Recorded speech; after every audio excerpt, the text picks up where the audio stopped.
याचा दर्जा मिळावा आणि महाराष्ट्र, गुजरात, मध्य प्रदेश, राजस्थान या ठिकाणी गोमातेला राज्यमातेचा दर्जा आहे।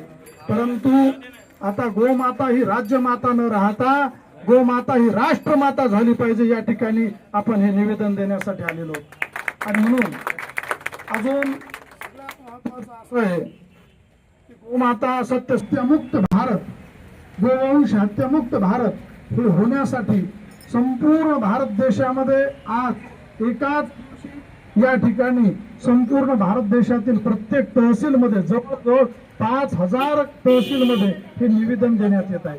आणि मी या ठिकाणी सांगू इच्छितो, श्री डोंगरेश्वर गौसेवा धाम गौरक्षण असो किंवा जिंतूर तालुका किंवा परभणी जिल्ह्यातील सर्व गौशाळा असो, या ठिकाणी हे खूप मोठं कार्य गोसंरक्षण, गोसंवर्धन, गोसंगोपनाचं करत आहे।